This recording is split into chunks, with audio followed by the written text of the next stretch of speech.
This college football playoffs and Army Navy edition of the Sports Gambling Podcast is brought to you by Underdog. Underdog's hooking up new customers. Play just $5 and get $100 in bonus funds when you sign up with the code SGPN. Hey folks, this is Bud Foster. You're listening to SGPN. Let's let it ride. Go Hokies, man.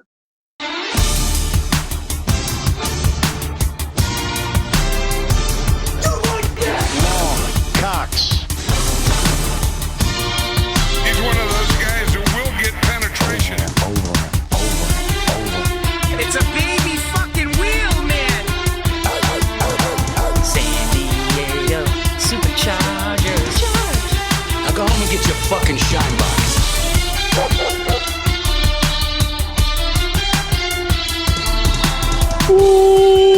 Welcome everyone to the Sports Gambling Podcast. I'm Sean, stuck in the money green with my partner in picks, Ryan, Real Money Kramer.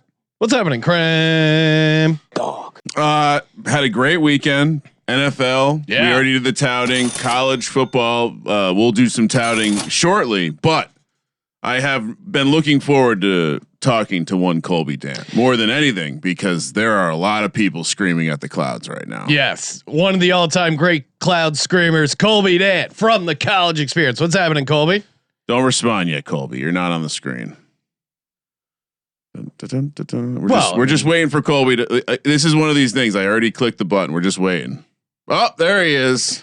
There he is, Colby Dan. Now, Colby, I saw your tweets. I saw your videos. The committee got it right in your mind with this 12-team playoff, correct? No, but they got it. The best part. This one's great, guys. I mean, this one's great because forever, there's been so much corruption in the sport and many years. I mean, you can go so on and so on. How many teams have gotten fucked over? I could honestly do a 10-hour seminar. But normally it's always the small schools, but they painted themselves in a picture, in a spot where they had to put two group of fives in. It's so great. It's so great seeing these idiots just complain left and right about this. But we talked about this. We talked when they were first. Whatever it was, like 3 years, whenever we first started talking about the format of the 12-team playoff, we discussed this exact scenario happening. I think at the time we might have been using the Big 12 as the example, but regardless, they love to make rules that they think are like putting up fences and gates to keep people out, but they accidentally leave people. And guess what? They've done it again with Notre Dame. Wait till Notre Dame has an ass season. Notre Dame just opting out of bowl season, just real soft move. Hey, we didn't get invited to the playoff. We're not playing any more football. Like, what a bitch ass move.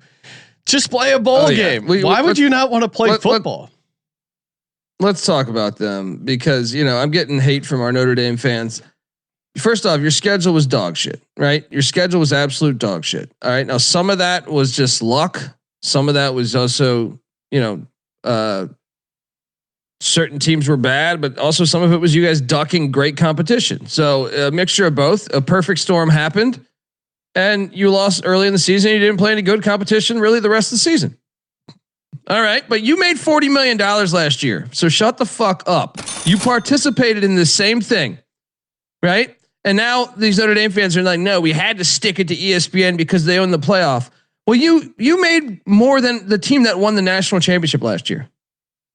So fuck off. You know what I mean? You play football. You want to be in the playoff, beat Miami and or Texas A&M. I mean, if they don't lose both those games, they're in the playoff, right? What am I missing? Schedule more aggressively. And look, I support their independence. I hope more teams go independent. But you can't have it both ways here. You can't have it both ways. You benefited ridiculously more than any other school in the playoffs last year from this exact system. And now you're bitching when last year BYU and Alabama were all bitching that they got robbed, right? And they did get robbed, I guess, if you look at it. But okay, this time it goes on you. But you made $40 million last year, right? And the reality is you shouldn't have gotten in over Miami, right? That stupid show that Miami they do every Tuesday. You. Yeah, Miami beat you. Yes, dude. And then their little athletic director jumps on Dan Patrick today and says like, "Well, what the ACC did to us, that's catastrophic damage." Fuck you, Notre Dame. Who the fuck are you? What is the ACC supposed to do? You're half in. You're never joining the conference. The ACC is supposed to rep the team that's in their fucking conference. They're just little bitches. Let's be honest, man. If I'm Jim Phillips, who has done a poor job, I think most people don't view him as a strong commissioner because of the horrible television deal that he did years ago.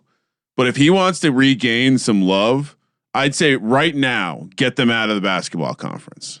Like right now, Notre Dame, get the fuck out. Get you fucking little bitches. Your head coach for football is about to leave.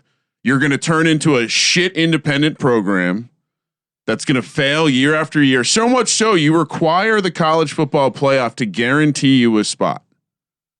Unfucking believable. Now, and it's the same system that you use to make more money than every other school last year. Well, I think, well, I was just going to say the reality of the matter is what I really would like to know is about these opt-outs, right? These teams deciding they're going to stick it to ESPN by not playing in bowl games. They're also forfeiting money, correct? Yes. But that seems objectively stupid. Well, you're taking earning potential away from a workforce. Like, you want to talk about unions and labors. Like, why would the kids not? This is where I think they're going to maybe trick players into not opting out. But NIL deals, maybe including bowl stipulations. But how are you taking money off the plate of these kids because you want to prove some sort of point? Like, how are do you think the players are in on this? Like, serious question. Do you think they actually don't want to play? I think they voted not to play. Yeah. I know that was the report. Team, I think. But it just does seem like if you're on that roster and you're not an elite player, why the fuck are you opting out? Yeah, why would you not want to play? Could be your last time to play college football. Why if you're a senior, why are you opting out? And to the expert suck in the chat, who I think is an Irish fan, he goes, "Why would we do that so we can get more money?" Right? Why would we support the corrupt committee? Because that same corrupt committee paid you the fuck out last year. And also that you built this playoff system, by the way. Your athletic director previously built this fucking playoff system. Right? And guess what? You act like you're the first team that's been fucked over in college football. Yeah. Right? I mean, good God, we can do a whole list, but guess what? They played bowl games and the season went on. You're bitches. That's what you are. You're little fucking bitches. It is funny. Miami got in from the ACC above the team that won the ACC championship. That to me was, and I don't know how do I argue it? I don't understand why Miami wasn't in the ACC championship, but again, what am I missing there, Colby? The conferences are too big. I mean, look, the irony here is Miami had the same record as Georgia Tech in the ACC. Yeah, so put Georgia Tech in. Well, that's what I'm saying. Like, you could do like Miami. Like, say what you want about Duke. Duke played a lot more road games than Miami this year, right? A lot more. Miami played 3 games on the road out of the state of Florida, right? Four road games in general, right? It's a huge problem. That's why you need to cast a big enough net, or have like next year, everyone's going to 9 conference games. That's a great development in the sport, I think, right? I just think because all the power conferences will play 9 conference games, right? And then, you know, if we can all get the same amount of road games, that'd be fucking great. I think you can learn a lot. No one ever mentions that in these dumb committees. Georgia played 3 road games this year. BYU's out. Yeah, BYU played 6 road games, and 5 of the 6 are against teams with winning records. Unbelievable. Yeah, I mean, what's unbelievable too. And I understand that there will always be like the shills of the system and the people who work for ESPN, whatever. You can draw your connections, but I don't know why I haven't really reviewed my relationship with Herb Street in general, but it started weighing on me when I realized that this cocksucker never played a down in the NFL, and I have to listen to him on Thursday Night Football. But then I listened to him try to articulate. He tries to come off as this intelligent person, this person that's speaking down to the masses and bestowing wisdom on them, and yet his message is like the Alabama BYU, like him getting caught in the booth trying to explain away how BYU should be out, but Alabama should be in. How about that? It's an unreal, like I get it. No one's held accountable. It doesn't matter. No one cares, but it's an unreal thing for the top analyst in the sport to be be this level of buffoon. I don't. How did college football allow this? He wasn't even a star in college. Like what is it about? Well, he Herb wasn't Hurst? always like this, man. I feel like it's ramped up. So Well, now he gets the big check. Well, it used to be. Well, also like there wasn't this divide. Part of what happened here was ESPN used to have the Big Ten, right? By Fox taking the Big Ten. Ever since ESPN's existence, the Big Ten has been. So now you have like a Letterman-Leno situation going on.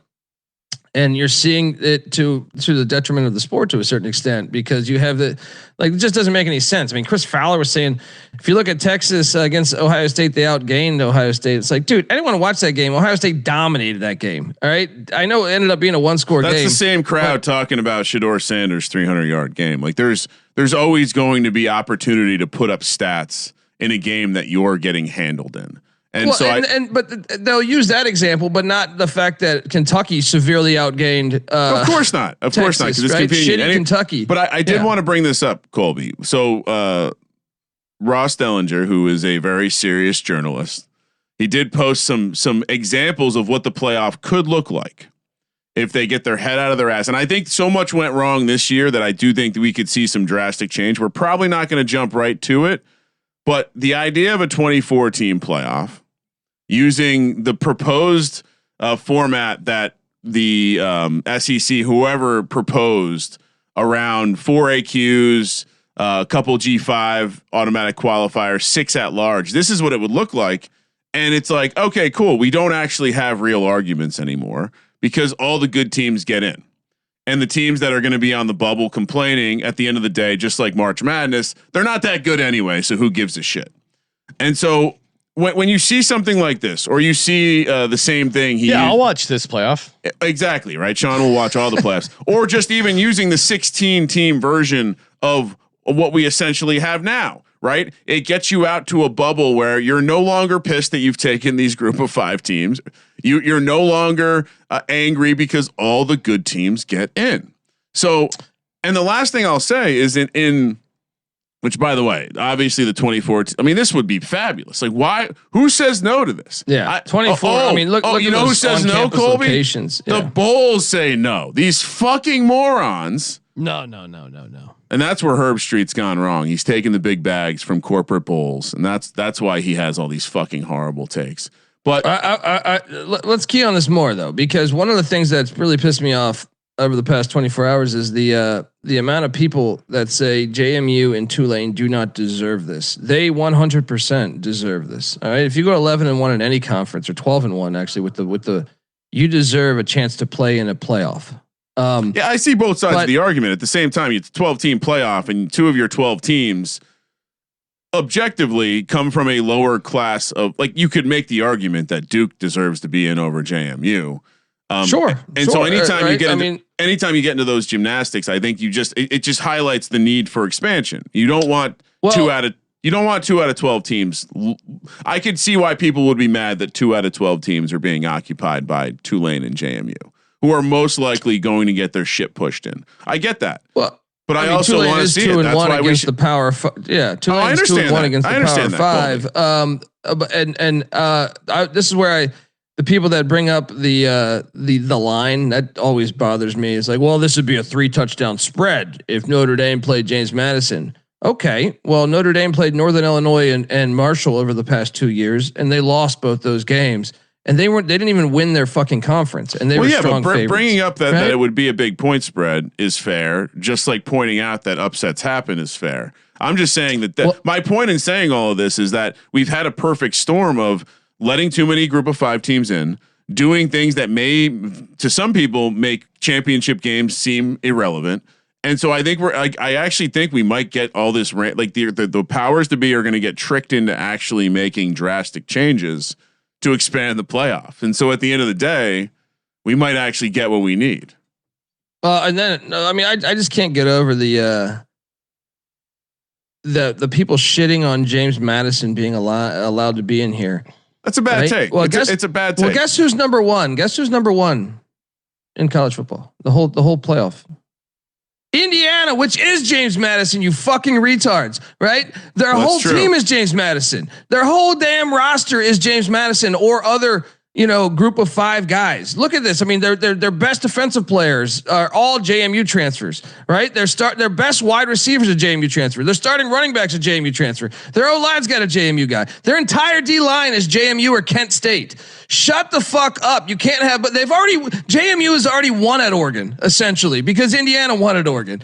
Their whole team has like 30 JMU guys. These are fair points. Yeah. I do like that. Well, I from a talent level, to your point, it's accurate, right? Like what part of what has made what Cignetti's done ridiculous is the talent on the rosters is different. And a lot of it came through the quality that they have on Indiana came through development. And like 85% of their roster is Sunbelt guys. No, that's what I mean. It's through development, through, understanding what you need on a roster. And that's why he's a good coach. And yeah, I mean, but I still understand people making the argument that you had an easy schedule. I get that. I get that. Look, I thought they were going to put Duke in. To tell you the truth. But that's why you need to cast 12's not the number. I mean, we've been saying this forever. Like you need to cast a big enough net where every conference winner is in, and then you feel you do the best. And look, there's always we see it in the 68 tournament. Seton Hall 2 years ago should have got in. North Carolina somehow hops over West Virginia last year. The corruption's always going to be there. You just got to cast a big enough net. This format here also, like you mentioned in passing, solves the problem of giving the best teams the bonus of getting a home game. The fact that we penalize the best teams who probably played in a conference championship game, and we're saying here's a bye, that's your benefit, but you're going to lose out on $2 million or whatever you would generate in a home game weekend. Probably much more than that. That's what this also solves, which again makes it seem logical to me that it would happen quicker. I just want to understand why these old men still bend over to the bowls. Like, are they chewing on fetuses? Or is there some sort of blood ritual going on deep beneath the bowels of the Rose Bowl? Were they all on Epstein Island? How are we still bending over for the fucking bowl games? Why does the Rose Bowl have unmarked? Colby, did you know the Rose Bowl has unmarked cars all around Los Angeles? Why? Why? I mean, there's so many fun topics to bring up with this shit, because I mean, I just think, I hate people that say, well, the spread would be this. Well, the spread would be like, look, your Eli Manning story. They barely made the playoffs, right? And then they got hot and won the Super Bowl, right? We could do this for every single sport. If you're going by the hypothetical odds, we've lost it. You know what I mean? Like, what are we doing here? Like, hearing these bozos talk about this, what would the spread be on a neutral field? Are you feel good with the game like that? Fuck off. I feel good with a team going 11 or 12-1, deserving to play in a postseason. Watching teams get destroyed, massive point spreads is a part of college football. And then when they get the upsets, they're also equally fun. Yeah. I mean, I still, you want to talk about the meaningful. I still remember where I was. I don't remember who the Hokies were playing that day, but I remember being at Big Wings in Hollywood watching App State block that field goal to end the game.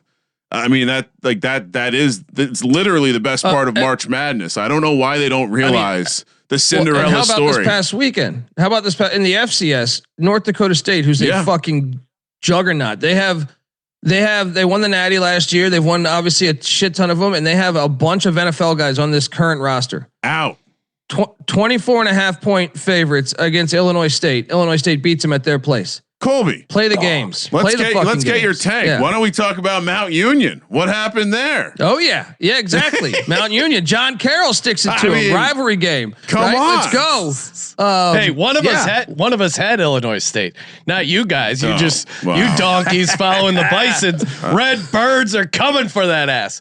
All right, let's can we talk about last week? You want a quick tout session, because I was fucking on fire. Yeah, we had a lot of winners last week. Fire. I mean, it was I always tell you I bet too much college football, and then after the weekend I look at my paper tickets. I shouldn't have bet so much college football. Indiana Duke money line parlay. I got everything right.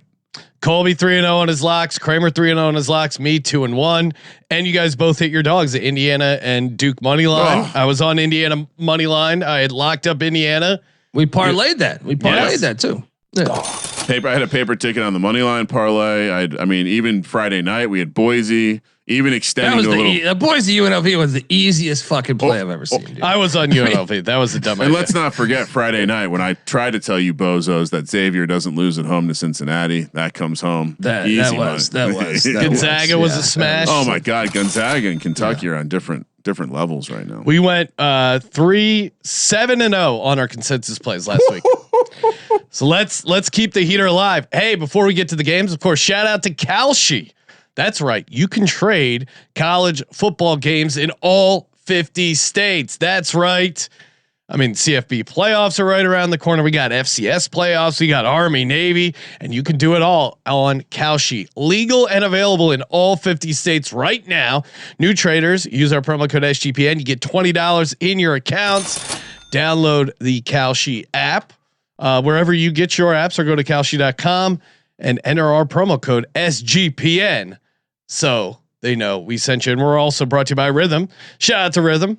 Again, Rhythm did very well in college football season, dominating. I mean, FCS totals in particular, they do a great job. And of course, shout out to them. And they have a play. Let's see, Villanova at Tarleton State. Oh, we're going to be talking about that game. And Rhythm has a play on Villanova at Tarleton State using their model. And of course, you can build your own models in Rhythm. Rhythm likes the under 54.5 Villanova at Tarleton State. Villanova coming off that disgusting win over Lehigh. I'm with Rhythm. 54.5 feels way too high for this Nova offense. And of course, if you get the Rhythm Premium, you can get 25% off with the promo code SGPN25. But again, track your picks each week for a chance to win $1,000 college or pro. Download the Rhythm app today. Promo code SGPN25. Do we want to just before we get to the games? Do we want to quickly review our performance and our playoff predictions? No, but sure. Not really. Yeah, sure. Put it on. I won't put. Let's just. I'll let Colby. I'll give Colby some trivia. And okay. You. Well, okay. We all selected conference winners from the Power Four.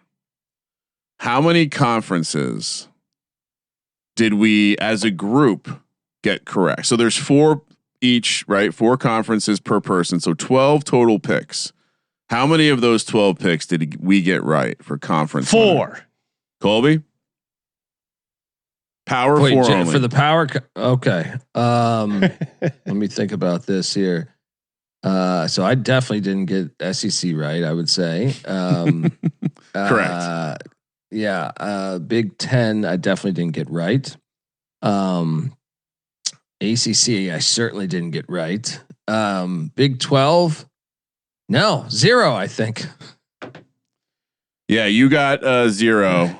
I had LSU, Penn State, Georgia Tech. Let me put this on Navy. Damn it, Georgia Tech was close. I mean, they had a tiebreaker. That one, you got to feel all right about the Tech. Yeah, one, you know? Come on. Yeah, Penn State. All right, that didn't work out. So fortunately for me, I put a big bet on the one that I got right. Wait, it gets better. Ready? This was our full playoff seeding. So so I got Alabama. Oh wait, no, you graded them as in, Ryan. Alabama did not get in. What do you mean they got in? That was the controversy. And this is Colby. You're in the middle column. Yeah. So as you can see, and I got me and Colby got 4. You got 3. I would say this was a poor performance by us. Georgia Tech, though, come on, and Notre Dame. They should have let Notre Dame in. I was right. And, well, I scroll down. I want to see more. Right? Who else did see LSU? Iowa should have been in. Texas was right there. San Jose State should have been in. Colby did have us excited for San Jose State. That honestly, I think that's the worst play in the history of our podcast for me. Yeah, like that was bad. That one is bad. That was bad. I would say this highlights the need to expand the playoff because look at all this wrong on this sheet. Yeah, if we expand this playoff, we're way more right. Exactly, we were directionally correct about a lot of these. I mean, Georgia Tech, come on. Right, and I have to keep going because I want to talk about. I want to show everyone. Sean had Penn State winning the national championship, which is great considering they fired their coach. You had USC, right? Oh well, I at had least Penn State in the Natty. yeah, they didn't fire. Kobe's pick is at least still alive with Alabama. I got Georgia in the championship. I'm alive too. Alabama looks like shit though. Yeah, I know they're gonna get beat. Yeah, I mean Alabama. That's the one. By the way, every other team that lost the conference championship moved down in the rankings. Yeah, except for Alabama, which probably got dominated the most. Them or BYU, but pretty hilarious there. But I want to talk also about I mean Vanderbilt to me and BYU have a better argument than Notre Dame in my opinion. I think Vanderbilt and BYU's resume is better than Notre Dame's. Right. I think they should both be in before you would put Notre Dame in. I mean, but I do believe Notre Dame, the Notre Dame Alabama debate is interesting. But I think I would have put Alabama in over Notre Dame as well based on the resume. Well, and look at this. This is essentially a success rate, net success rate measurement to show you was it like, so for example, Duke beating Virginia was probably a fortunate outcome for Duke. Same with Boise State and UNLV. I don't know if I trust that one as much, but look at the Georgia. They could play that a million times. Look at the Georgia Alabama Delta. I mean, this is one of the they got their ass beat. It was the most lopsided championship game. -3 yards rushing by a mile. This is my point all year, man. Is like if they really did factor in eye test. Georgia Tech played Alabama or played Georgia better than Alabama. Oh my God, dude! Alabama is a phony fucking team, dude. Like they're a one-dimensional team. They go back to the Florida State game. Watch that tape. Man, they put them on their ass, man. Their run defense is trash. They cooked the books at that late FCS game to fix their numbers. They can't run the ball. They had -3 yards rushing. Fucking Marshall ran for I think 70 yards against Georgia.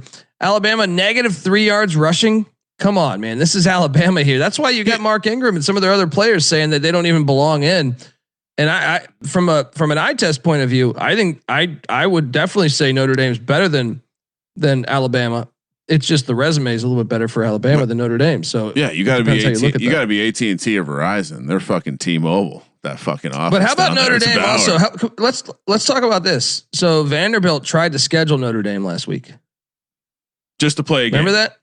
Yeah, Vanderbilt called Notre Dame. They called Utah. They called a couple other schools. Why not? And no one wanted to play. Why? And I loved Clark Lee's comments on the bowl game. No, we like to play football around here, right? Because they're going to accept the bowl game. But going back to that, they thought they were in, and that stupid TV show is part of the reason why I do feel a little bit sorry for the players because the TV show is ridiculous. But if they would have played that game, and won that thing, I think you'd be in. Oh, you definitely would be in. It's just eye candy, right? Like, how do you ignore? The committee is clearly being operated by strings, but there's also like an aesthetic to it. And so, yeah, to your point, if Notre Dame beats an SEC team that was on the bubble, even if in some sort of quote unquote exhibit, why? Yeah, I read someone's idea to get rid of championship games, but create play-in games basically.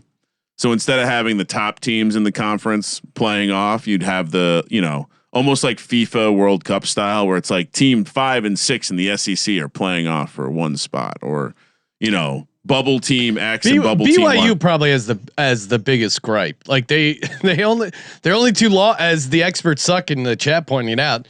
Their only two losses were against the number 4 seed. Well, no, I'd argue be the best team in the nation. I was going to say their only loss is when their quarterback was hurt. Yeah. So they've never lost a game with their starting quarterback, which in the past the committee has cared greatly about. And BYU's only losses are on a neutral site and on the road and that against wasn't this neutral. Team. Well, yeah, that was not neutral. But you understand, neither game was in BYU. If I almost could take it more if one of the games was at BYU at least. But yeah, I mean, I think. And BYU Social has been doing a great job of posting comparisons. If you don't follow them, definitely give them a follow. Very excellent work. How about this? I really think they should talk about this every single week if they're going to do that dumbass TV show. Is if you ask any coach, they're going to tell you, and this goes for basketball or football, winning on the road in college sports is the hardest thing to do. Yep. Right. Especially when you play a good team on the road.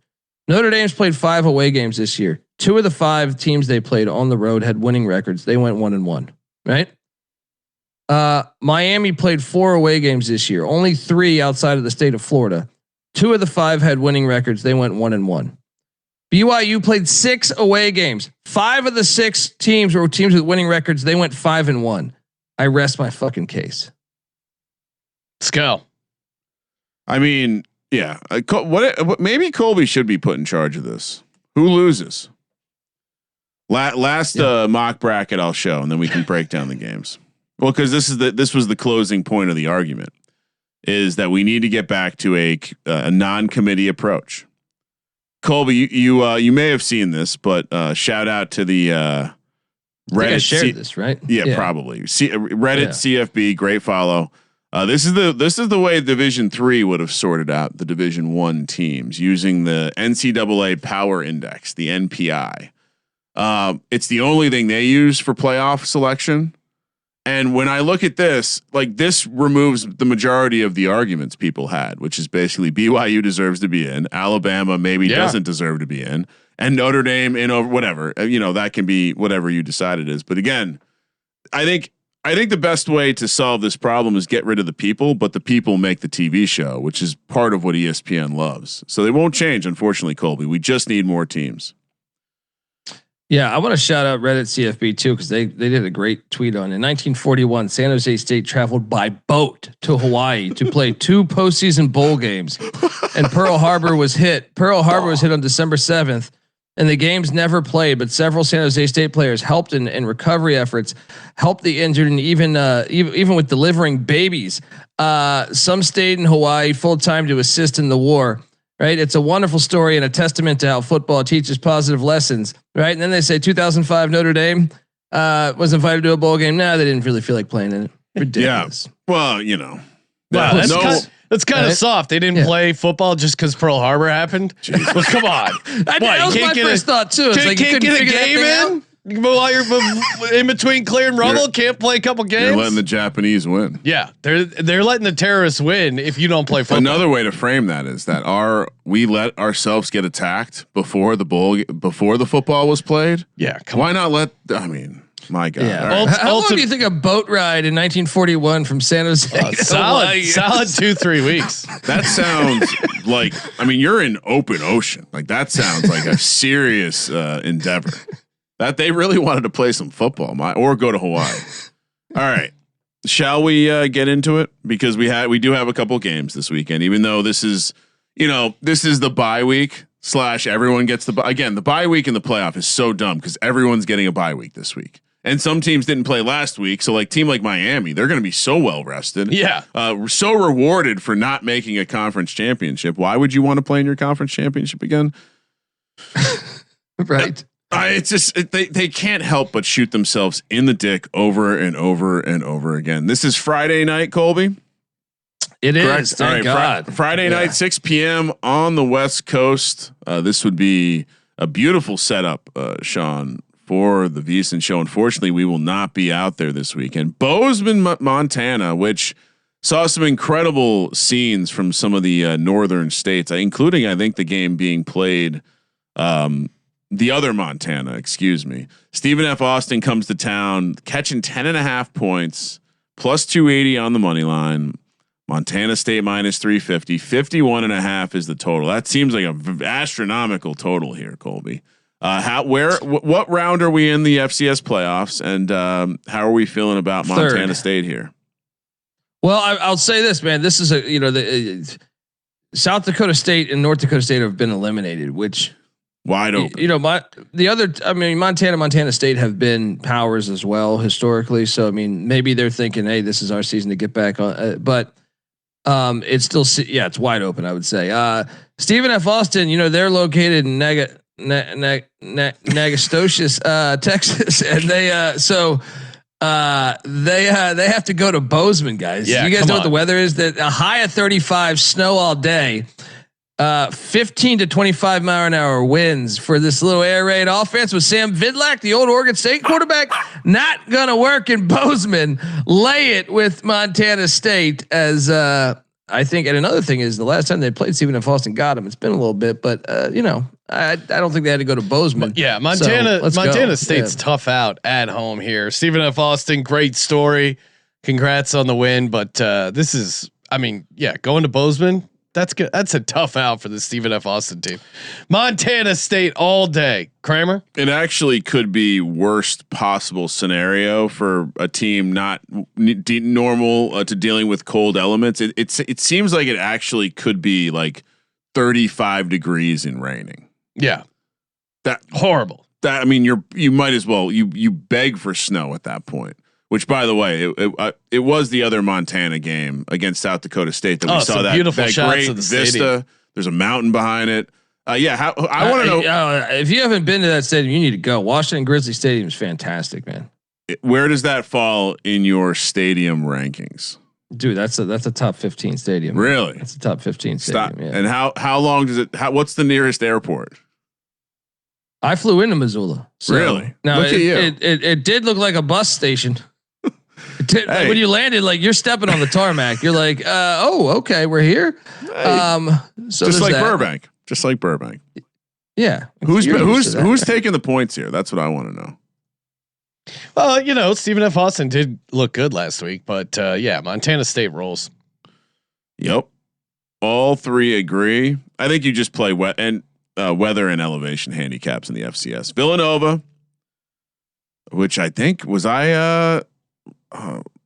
Sean went against Villanova last week for some reason. Well, because they were playing Lehigh. Wow. Lehigh was a great story, hometown team, good game. Me and Kramer were razor sharp on that one. Yeah, great story, horrible pick.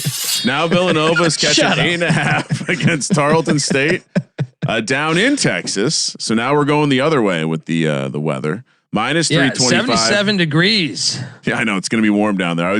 Balmy. That's all I did for the handicapping of the FCS playoffs. Let's look at weather reports. Minus 325 for Tarleton State. Villanova plus 250. 54.5 is the total.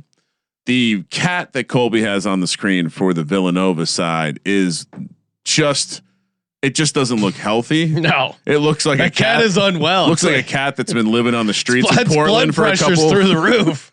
That thing is fat. It's a fat pussy. Yeah, you're right. It's not Portland. It's LA. It's a LA homeless person. Yeah, very plump and able to survive the cold winter. Colby, get us up to speed with these two teams' journey. As Sean already updated us on Villanova being. Nova was the dog last week. Actually, Lehigh did outgain them by over 100 yards, but they couldn't hold on to the football. So Villanova made them pay late in the game. Pat Lone Wolf McQuaid got it done at the quarterback spot for the Wildcats there, and now they head to Tarleton, Texas to take on. I mean, I kind of hit on this a couple times this year, like on this show, is they are FBS ready, and Victor Gabalis. Beast quarterback for them. Their run game's great. And how about this? I think we should just, in general, just talk about this for a second. JMU is like what? Not even 5 years removed from the FCS, and they're in the college football playoffs, right? Shout out to them. Shout out to if you watched the conference championship week. Kennesaw State played Jacksonville State in the CUSA championship. Those are two FCS schools from 2 years back, right? Year one entries, Delaware and Missouri State are bowling this year. Actually, we're bowl eligible on their own. The rule got around them. You know what I mean? They wouldn't have been bowl eligible based on the rule, but they were actually bowl eligible with their wins. It wasn't like they searched for a 4-win team or 5-win team. Those are two good programs. These FCS teams are showing the fuck up. Tarleton State's got ambition to be an FBS team. They spend a lot of money down there on their football program, and I will not get in front of that right here. So lay it with Tarleton State against the Wildcats. Yeah, I mean, I think all you're seeing is that there's the people that are happy to be in FBS, but not really trying to do much more than that. And then you have these teams that come up and they spend, and it's pretty easy to bubble. Like the group of that's why the group of five is different than the Power Four in some regard. Is that your floor is much lower. Yeah, the floor just drops. And so if you come in and you have a plan and you have money, you can very quickly bubble up to the top of these conferences. We've seen it now. You laid out all the good examples. And that's another side story for the playoffs that I find is just great is like, I was at the ACC championship game and talking to some of the Virginia beat reporters are saying, man, they're really going in football. They're spending money. And now we know James Franklin is in Virginia Tech's all in on football. And JMU just made the fucking playoffs, right? So you know damn well they're going to throw their money continually into that program. And I can only imagine JMU's rival is Liberty. Liberty is sitting there saying, "Oh fuck this, we have to throw money." I love watching the arms race in these. How about in Texas? Texas A&M and Texas Tech are in the playoffs. Texas is on the outside. SMU's on the outside. Are you kidding me? How about at Tulane making the 12-team playoff before LSU? That is pretty funny. Great to watch. If Tulane can get a win against the coachless Ole Miss team, they are in New Orleans for the second round. Pretty interesting stuff. I'm laying the points here with Tarleton State. No way. Give me Villanova. The magical season continues. The ball is bouncing the right way for the Cats. Tarleton State's not going to see it coming. Live on the money line. Villanova plus 8.5. Singing a different tune this week. Yeah. My picks change week to week, right? All right. So another Saturday, 9 a.m. I know you just pick one team and stick with it the entire season. Yeah. That's the point. We're TMZ fans. We're heading to the Celebration Bowl in beautiful Atlanta, Georgia. Prairie View. Do they play this in the Dome, Colby? It is at that filthy dome. Yes. Prairie View, South Carolina State. And by the way, is this a real number or is this a Colby number? This is from our people out in the desert. Yeah. All right. So our source makes this South Carolina State -4.5. It's the only one that we don't have officially out there right now. We trust the source though. Yeah. All right. What are you doing? What are we doing here? Well, first off, kudos to me for calling for Prairie View money line against Jackson State. Boom. All right. Let's go. Tremaine Jackson, year one. I didn't see that coming, Sean. I didn't year one coming in from Valdosta State, where Mike Leach and Hal Money used to coach, right? He gets it done, upsets Jackson State at the Vet. Now, you know, this is a great story because the story basically the Tremaine Jackson, who's Prairie View's year one coach, he's basically kind of like Chennis Berry was last year. In South Carolina State head coach Chennis Berry took over for a legend and Buddy Pugh and balled out last year, and now they're in a similar spot with all this. The difference is that South Carolina State lost in the Celebration Bowl a year ago, which is why I think they're the play, but I think it's a little bit too many points though. I'll take the points in Prairie View to stay within this number, but I think South Carolina State is going to get the win here. Shout out to me for listening to, I had Jackson State, but good call, Colby, on Prairie View getting the outright win. I'm not getting in the way of this Prairie View. What is it? A greyhound? Some sort of it's like a mean dog. That's a panther. That's a panther right there. That looks like a dog, but all right. Give me Prairie View +4.5. Feels like a field goal game. Celebration Bowl. Kramer. First time in the game for Prairie View. South Carolina State won it back in 2021. They were in it last year. Give me South Carolina State. Wow. Shocking. Shout out to you. They I did see a note that they apparently they travel well, and this was essentially saying that they are gonna feel like the home team. And so, that's the extent of the handicap on that. There was no weather to report on, so I went with a little ticket sales handicap. Big game, the game we all care about. Noon on the West Coast, 3 p.m. local time. We're in Baltimore for Army Navy. Navy laying 6.5. I saw something like 98% of bets are coming in on Navy, -225 on the money line. Army +190. 38.5 is the total. Now, typically we would just take the under in this game and move on. Are we still doing that, Colby? Yeah. What was your Baltimore weather check, by the way? Did you do it here? It doesn't look. I mean, I don't know if Baltimore is going to be affecting football games. Because I see chance of snow Friday to Saturday. No, Saturday high of 43. Right? Yeah, my report is it's going to be a partly cloudy, cold day, but nothing. No wind, no precipitation. I think this will most likely look nice on the TV. Yeah, this to me is pretty easy. Navy beat the shit out of them last year, and you're getting 6.5 points with a Army team that this is their Super Bowl. Navy. I mean, put Navy in the playoff. That would have been fun. Was hoping to get one of the get a Service Academy in the playoff. But I mean, historically, these do end up for the most part being close games. 6.5 feels like a ton. I would not feel comfortable laying 6.5 with this Navy team. So yeah, give me Army all day. Colby. Yeah, I'm with you too. I think you got to take the points in this matchup, especially the fact that they lost last year. I do think Navy is the slightly better team this year, but I also think them 100%. missing but I think Army, them Navy missing the playoffs, a little bit of a blow, missing the AAC championship, a little bit of a blow. But I just think this. I mean, when you have the option, teams love taking the dog, whether it's Air Force, whether it's Navy, whether it's Army. These are rarely blowouts. So give me the points there. I think you sprinkle the money line, take the under as well, and don't forget that this game should always be in late November or December. Never that. Like a lot of people have been trying to cram this into open the college football season in August with that'd be awesome. No. Something never, different. Filthy No, fucking people out there. no, this is That's sweet. just a terrible idea. Yeah, but give me. Let's go. It's always Go on, it's beat better me. as a cold weather game. I agree. Army plus 12.5, under 44.5. Great same game teaser. No, come on. Give me Army with the points. 12:30 p.m. on the West Coast. We're heading out to Missoula, where this was the game. This was the location I was talking about with the beautiful vistas, snow-covered mountains. Probably some bears. We just couldn't see them closely. Got to Did zoom I in. miss the slide in this? Oh, no. my God. Oh no. Oh wow. Oh no. I got it here. Don't worry. I'm always prepared. All right. Oh no. Well, I'll share screen. I'll talk while you do that. So, there we go. Let me just turn this off real quick. While you guys are fixing the screens, shout out to Underdog Fantasy. Use head over to Underdog Fantasy. Use the promo code SGPN. Get in on the pick'em action. You can win up to $5,000. Of course, use our promo code SGPN. Spend $5, you get $100 in bonus funds. Highly recommend it. Super fun way to get in on the action, and they already have some Boise State, Washington.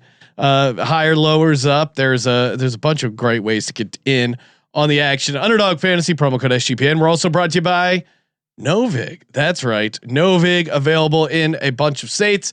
Spend $5, get $50 in Novig coins, and use our promo code SGPN if you're looking for extra action.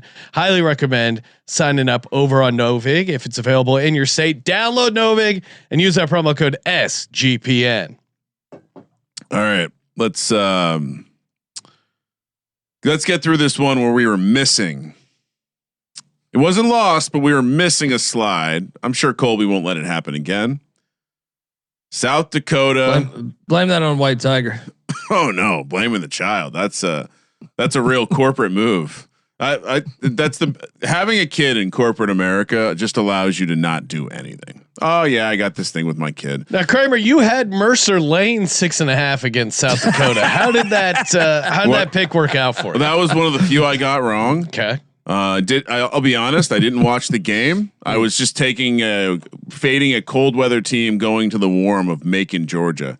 Little did I know Macon, Georgia was going to have some weather, so they were quite at home there. Now they go to Montana, probably some weather they're used to, but I mean, from my money, a grizzly laying 6.5 against a coyote or a million coyotes. Give me the grizzly laying the points. Also, as Colby said, top 15 stadium in America. Or maybe that was extended to South America and Canada too. To catch football in the world. How about that? World. Okay. To catch football, because I don't really consider the rest of the world. They're not really hip on playing football. Although I did enjoy that Mexican college football national championship down there in Monterey. Guys, look, this is a great rivalry game. Old school, man. This one's 110 years. You're getting a classic in the FCS here. Give me the Grizz though. Grizz, this is their year, man. This is their year. There's blood in the water with no South Dakota State and North Dakota State. So I'm going to lay it. South Dakota's an interesting team though. They lost a lot of their offensive line. One of them starts for Vandy, right? All right. The second portal cycle. So they went and grabbed some guys from the FCS D2 ranks. So out the gate, they were trash because they just couldn't build that cohesive unit. They had the former Minnesota Golden Gopher starting quarterback Aiden Bowman. they're kind of hot right now. So this is probably the best FCS game I think this weekend. Give me the Grizz. Yeah, I'm with you. I think the Grizzlies roll. And your point, this does feel like it could be the Grizzlies' year with the path opening up with the Redbirds knocking out North Dakota State and the Bison. And yeah, Montana just destroyed South Dakota State. They can handle South Dakota, so let it ride with the Grizz 6.5. Awesome stadium environment. Little concerned. I did find a video of a grizzly bear and a coyote squaring up, and it did seem like the coyote was able to scare off the grizzly bear. Really? Maybe the grizzly bear. Head? Maybe, or just one of those situations where the grizzly bear wasn't feeling like having to deal with any sort of resistance, so it was going to move on to the next thing. Illinois State, massive upset. Did he make a pick? I don't even think he made a pick, Sean. I started by saying I would never take a Coyote versus the Grizzlies, so I'd lay the points. Now, you guys got to listen to the show. This is unbelievable. It's like decoding. This is unbelievable. It's a very clear pick. The chat can tell me, or if you're listening to the podcast, please DM me. Did Kramer clearly say what team he was on? Montana -6.5. There you go. Also, I'm generally going to be on the favorite. So, why'd you do that, Colby? Well, because we were done with that slide. You did it wrong. Now the show's broken. Now Colby's broken the show twice. Give me a second. Now we got to click the button. Riveting audio for the audio listeners. I'm trying, but Colby's trying to sabotage the program here, just like that committee. Illinois State, UC Davis. This one's being played in beautiful Davis, California. 2 p.m. on Saturday. -2.5 for the home team. -130 on the money line. Illinois State +105. 59.5 is the total. That's a pretty big total. Colby. Obviously, Illinois State is the talk of the FCS world right now, with Tommy Rittenhouse at the quarterback spot, throwing 5 picks, but still throwing the game-winning touchdown and 2-point conversion. You got to delete that memory. I like what he said after the game. He goes, "If that's what it takes to win, I'll do it again next week." I'm on Illinois State, man. They opened up FCS play in the playoffs at Strawberry Stadium down there in Hammond, Louisiana. Took down Southeast Louisiana. Then they took down North Dakota State. They're used to being road warriors here. UC Davis, Tim Plow, they're feeling great about themselves. They got the Mountain West invite looming. Their basketball program is going to be a part of the Mountain West next year, and football is apparently like a few years off. I think Illinois State's used to being the road warrior here. There's no mountains in Illinois. Why would they be in Mountain West? It's not UC Davis. UC Davis. Okay. Yeah. I don't think there's mountains in Davis, California either. I know that also. At least they're in the West. I'm going UC Davis. I think this is a Illinois State. That was awesome win by them, sure, but this to me is the biggest letdown spot possible. You took down the number 1 seed. You're a massive dog, and now you have to go on the road again. Meanwhile, you're back on the Illinois State campus. Everyone. Oh my God, you guys are heroes. That game was a legend. They won their Super Bowl. This is a massive letdown spot, and you got to focus UC Davis team. They're gonna destroy the Redbirds. Kramer. Illinois State's like the Giants in what is it? 07, 08, whatever the fuck. In Little Giants. I like your handicap that UC Davis is fat and happy moving on to the beautiful Mountain West. So 2 things. 1, do you know what the elevation is at UC Davis? Soon to join the Mountain West Conference. 1,000 feet. Colby, care to guess? Maybe it's sneaky more than I realize. I would say 1,500 feet. How about that? 51 feet. There you go. 51, which it's impressive to be that close to sea level in California anywhere. So definitely barely in the mountains. I'm with Colby. Sometimes you want to take the fun story. And if you look closely on youtube.com/sportsgamblingpodcast, this Redbird looks a little bit like it's been taking something. I've never seen a bird with that kind of muscle definition. So it's ripped. Yeah. Mainly a fade of UC Davis though. I like the fade of Colby. We're fading the team going to the Mountain West, correct? Next year, UC Davis and most of their sports will be in the Mountain West. Football, I think, is like football is down the pipeline. I think they haven't even announced it yet. Then what do they care about this baby playoff? Yeah. All right. Last one on Saturday, 5 p.m. on the West Coast. We're in LA for a real bowl game. They're still playing the stupid bowl games. Boise State, Washington in the LA Bowl. I think at one time this was the Jimmy Kimmel Bowl, had some other names along the way. Washington laying 7.5, minus 300 on the money line. Boise State plus 250, 51.5 is the total. Boise's coming off another conference victory. What's the handicap here? What this could be a Pac-12 game in the future, maybe.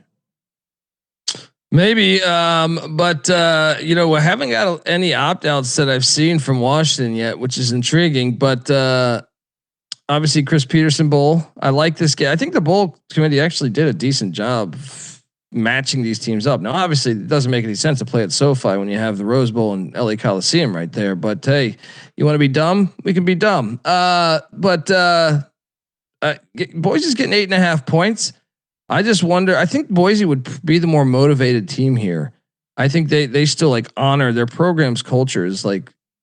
I still think intact as long as their quarterback's healthy, which he was against UNLV and Maddox Madsen.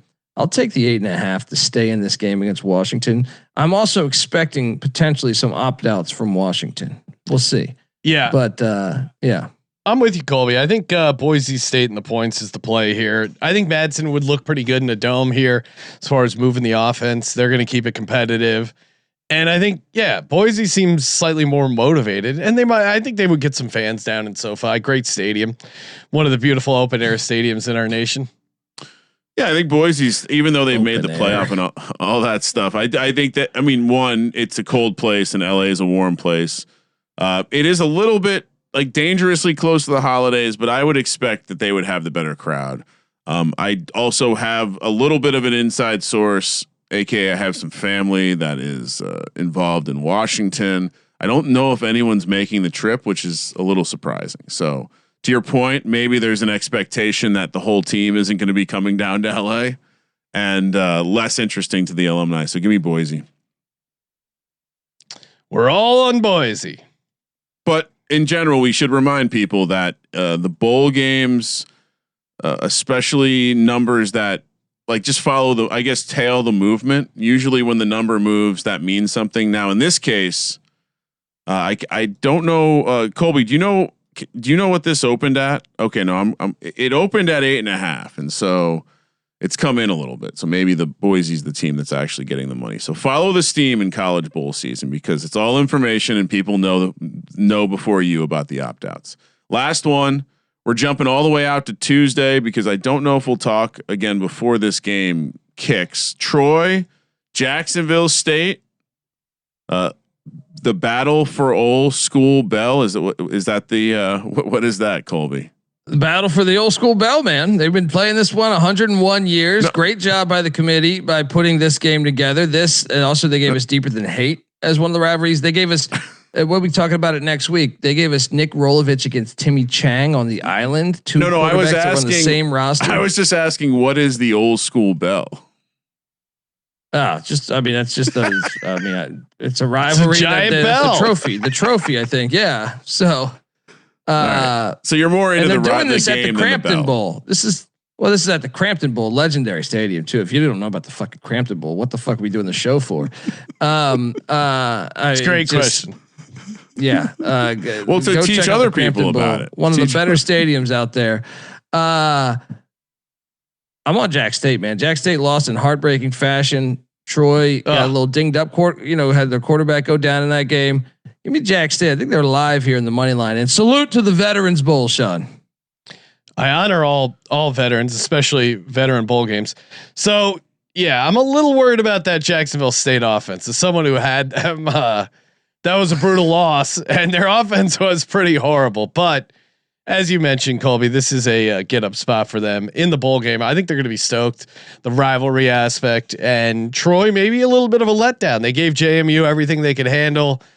I think this is a nice spot for Jacksonville State. Going to have the Cox are going to be locked in Give me Jacksonville State. Angry Cox. Kramer. Troy's won the last 7.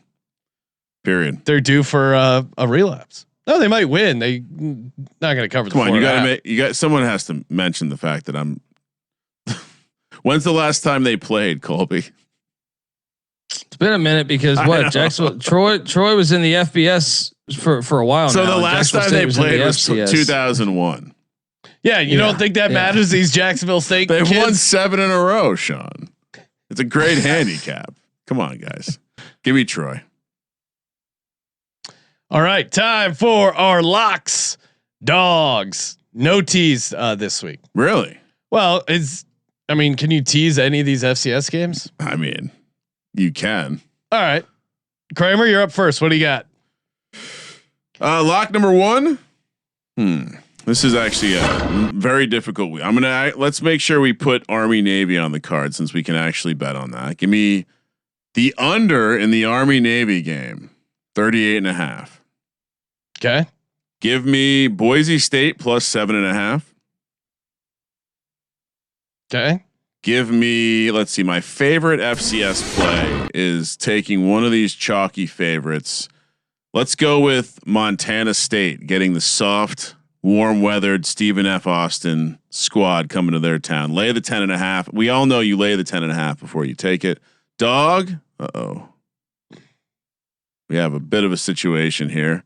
Give me Illinois State on the money line as the only dog that I have. It's a little yapper. Give me Tarleton State laying the 8.5, laying the 2.5 in the teaser. Okay. Give me Montana -0.5 in the teaser. This is actually going much easier than I thought it would be. And then let's get Army out to 12.5 there. Sharp tease. Yeah. All right, for me, lock up Army plus 6.5. Way too high for an Army Navy game. Give me Montana laying the 6.5 in Missoula. They're not losing in Missoula. For my bonus lock. Someone reached out and asked if the bonus lock is different than a regular lock. And if not, why do we call it that? I said, that's private information. Give me Jacksonville State plus 4.5. Gonna run it back with them. For the dog, give me Boise State on the money line. These bowl games. There's if you like the dog, they're always live. For my tees, give me Montana down to 0.5. Give me Montana State down to 4.5, and give me Army up to 12.5. Colby. Let's lock up Army plus 6.5. Sure. Let's lock up. Let's go with Montana State minus 10.5. It's a sharp play too. I'm gonna also take Tarleton minus 8.5. Damn, I like that one as well. The dog, most value for my clientele would be give me Army money line. Like that. The tease is let's bring Montana State down to 4.5. Let's bring Tarleton State down to 2.5. And let's bring Army up to 12.5. I need to make a change. Okay. Scratch my dog. It's way too small compared to you two. For my dog, I'll be taking Boise State. Copycat. Sean makes a good point. These bowl games are stupid if you're going to take the point. Boise State Army money line parlay. Yeah, duh. That's an easy one. Easy. And that's a decent price. Easy. And it's actually games you could bet on. Hey, good times as always. And of course, answering all questions, comments over on Spotify. Appreciate the 5-star reviews. Check out Colby Dant, the College Experience daily college basketball, college football picks. Get you locked, get you loaded. And a reminder, download the SGPN app. All our picks and podcasts in one free spot. Just type in SGPN wherever you get your apps. And of course, as always, thank you for participating in the Sports Gambling Podcast. Yes, Colby. Upper Iowa won the Candy Bowl. Shout out to them. Thank you for participating in the Sports Gambling Podcast. It sounds like something you don't want to be caught at, the Candy Bowl. For Sports Gambling Podcast, I'm Sean. Second the money green. He's Ryan. Just locked in that parlay plus 915. Kramer, let it ride.